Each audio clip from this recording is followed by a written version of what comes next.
So hello and welcome back to King Prince YouTube channel दोस्तों। तो साल है 2018 जब मार्वल ने हमें दिए लेजेंडरी कैरेक्टर्स, लेजेंडरी मूवीज़ और लेजेंडरी स्टोरी लाइन्स। और फिर आया साल 2019 जब एंड गेम रिलीज़ हुई और उसके बाद से सब बदल गया, मानो मार्वल थम सा गया हो।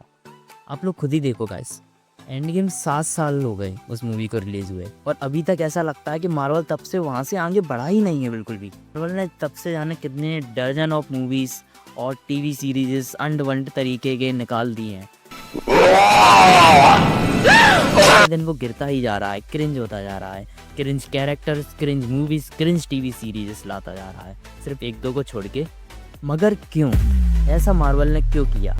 जो मार्वल एक समय पे इतना अपनी पूरी सिनेमैटिक यूनिवर्स का ख्याल रखता था, जो पोस्ट कैर सीन दिखाता था, अगली मूवी में उसका हमें जवाब में देखने को मिल जाता था। तो शैंक-ची का आप लोगों को पोस्ट कैर सीन याद होगा, वो मूवी कब से रिलीज़ हुई है और कब से उसका जो पोस्ट कैर सीन था वो पूरा बेस्ट हो गया है।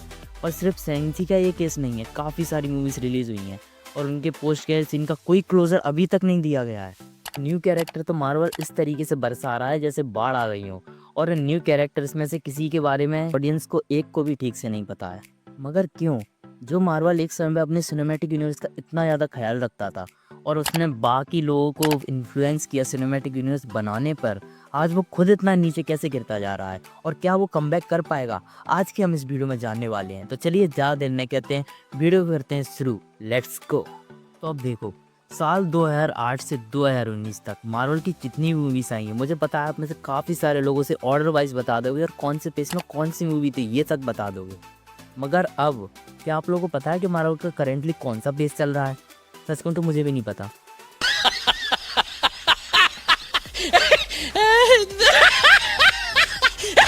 ये जानने के लिए मुझे गूगल करना पड़ा कि मार्वल का अभी पेज चल कौन सा रहा है, और गूगल करने के बाद मुझे पता चला कि मार्वल का पेज 5 चल रहा है। चलो पेज 3 से इतनी जल्दी 5 पर कब चले गए? इतना समय कब बीत गया? खैर वो सब छोड़ो, ठीक है। तो फिर हम बात करते हैं पेज 4 से शुरू करते हैं। पेज 4 की सबसे पहली मूवी है ब्लैक विडो, और इस मूवी का अपने आप में कोई मतलब नहीं निकलता है। आप लोग खुद ही देखिए, पूरा इन्फिनिटी सागा खत्म होने के बाद आप किसी कैरेक्टर का ओरिजिन दिखा रहे हैं, उसकी मूवी ला रहे हैं, तो उसे कोई क्यों ही देखना पसंद करेगा? और यहीं से मार्वल ने शुरू किया अपनी टीवी सीरीज़ लाना। और शुरू में तो काफ़ी ज़्यादा मज़ा आ रहा था जब मार्वल ने वांडा विजन डाली, और वो सीरीज़ सच में बहुत ज़्यादा मज़ा आया था। और falcon and the winter soldier भी मुझे ठीक ठाक ही लगी थी। मगर उसके बाद से जो नाटक चालू हुआ, उसके बाद हमें देखने को मिलता है हल्क। मगर सी हल्क ये क्या है? और इसके लिए मैं एक्साइटेड हो गया था कि सी हल्क, क्योंकि आप लोगों को पता ही हुआ कि मार्वल ने कभी हल्क के ऊपर उतना ध्यान दिया नहीं है, तो मुझे लगा उसकी टीवी सीरीज में तो उस पर थोड़ा बहुत दिया ही आएगा। मगर नहीं, इन्होंने ना हल्क पे ध्यान दिया ना सी हल्क पे, सिर्फ चुतिया पे में इन्होंने टाइम बिता दिया। हम देखने आए थे सी हल्क और देख के क्या चले गए, सी हल्क के ठुमके। और फिर उसके बाद हमें देखने को मिलती है मिस मार्वल, जो कि कनेक्ट होती है कैप्टन मार्वल 2 मूवी से। और कैप्टन मार्वल 2 मूवी कैसी थी वो तो आप लोगों को पता ही होगा। आप लोग देखो, पूरे 1, 2, 3 पेज में सबसे ज़्यादा बेकार मूवी थी वो थी कैप्टन मार्वल। और मार्वल के पास पूरा चांस था कि जो कैप्टन मार्वल की जो इमेज है उसको वो लोग अच्छा करते हैं, क्योंकि कॉमिक में वो बहुत ज़्यादा पावरफुल कैरेक्टर और काफ़ी सीरियस कैरेक्टर है, और जो मूवीज़ में उसका हाल किया है वो तो आप लोग को पता ही है। तो मार्वल के पास चांस था कि कैप्टन मार्वल की इमेज ठीक कर दें, मगर नहीं, उन्होंने ठीक करने की जगह उसकी इमेज को और पानी में डुबो दिया। और जो लोग टीवी सीरीज नहीं देखते उनमें से तो आधे लोगों को पता भी नहीं था कि इसके साथ ये छोटी बच्ची और ये एक लड़की कर क्या रही है साथ में। और काफ़ी सारे लोग सोच रहे थे कि ये मूवी फर्स्ट वाली मूवी से तो अच्छी ही निकलेगी, मगर ये तो उम्मीदों पे खरी निकली। ये तो पहले वाली से भी ज़्यादा बेकार थी। मूवी देखते तक सही में इससे ज़्यादा सीरियस तो डोरेमोन की मूवीज होती है। और ऐसे ही आप ले लो थॉर लव एंड थंडर को। इस मूवी में गॉड द गॉड बचर की जो स्टोरी लाइन थी उसको बुरी तरीके से बर्बाद किया गया, और थॉर को इसमें कपिल शर्मा बनना था जो बात बात पर फनी जोक्स मार रहा था। और मजे की बात तो यह है, इस मूवी का डायरेक्टर थॉर रग्नारॉक वाला डायरेक्टर है जिसने थॉर को उठाया था और उसी ने थॉर को दफना भी दिया। और ये मूवी कैप्टन मार्वल 2 से कम नहीं थी, बात बात पर फनी जोक्स, और वही पूरी बच्चों जैसी मूवी थी, बिल्कुल भी सीरियसनेस नहीं।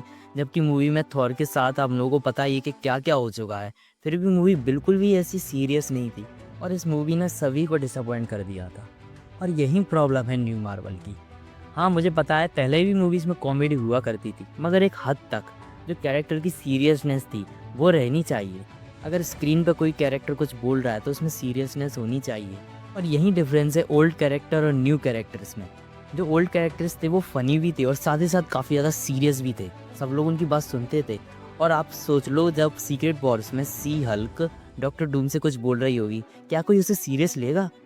और एक फॉल्ट न्यू मार्वल में ये भी है, जो फेज़ 3 तक जो मूवीज़ थी वहाँ पर उनके पास काफ़ी सारी लेजेंडरी कैरेक्टर्स थे। थैनोस से लड़ने के लिए कौन था हमारे पास लड़ने के लिए? Thor, Iron Man, Captain America, Doctor Strange. और अब डॉक्टर डूम से कौन लड़ेगा? She Hulk, Miss Marvel, Captain Marvel. Marvel ने आगे के पेसेस में ऐसी कोई जोड़ी बना ही नहीं पाई जो डॉक्टर डूम से लड़ सकें और हम उसे खुशी खुशी देख सकें। इतनी दम किसी नए कैरेक्टर में है ही नहीं है।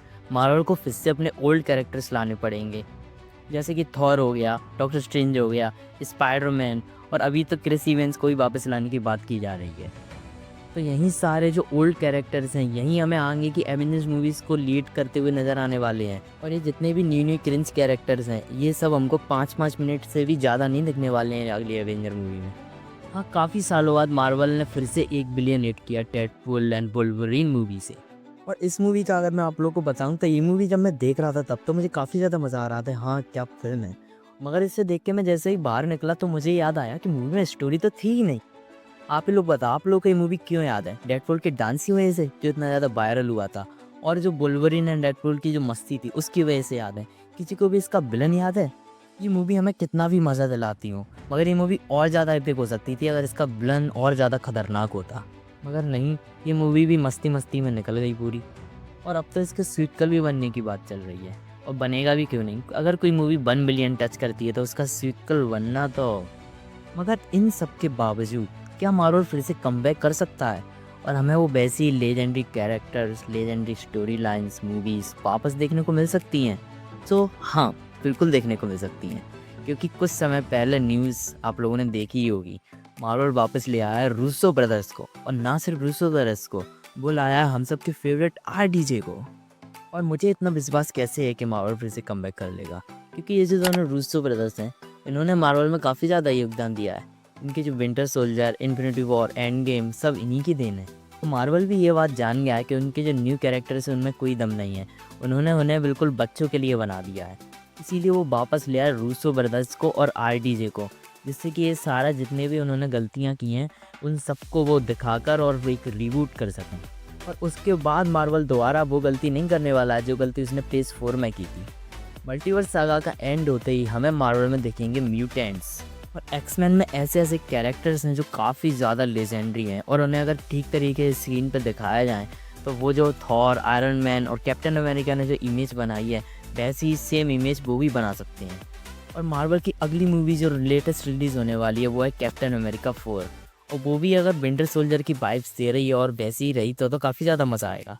और उसके बाद जो मूवी रिलीज़ हो रही है फैंटास्टिक 4, और ये मूवी चाहे जैसी भी हो, इसके पोस्ट कैर सीन में हमें आरडीजे दिखने वाले हैं। सो ये मूवी भी आग तो लगा ही देगी।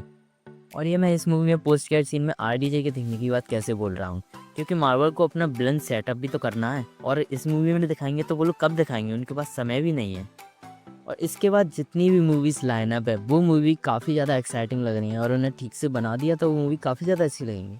जैसे कि आगे हमें मूवीज़ देखने को मिलने वाली है Spiderman 4, doctor strange 3, Avenger doomsday, Avenger secret Wars, और काफ़ी सारी ऐसी न्यूज़ भी निकल कर आ रही हैं कि हमें हमारे हल्क के ऊपर मूवी देखने को मिलने वाली है, और ऐसी वैसी मूवी नहीं, वर्ल्ड वॉर हल्क। सो ये सब देख के तो लगता है कि मार्वल अपना कमबैक कर ही लेगा बिल्कुल आसानी से।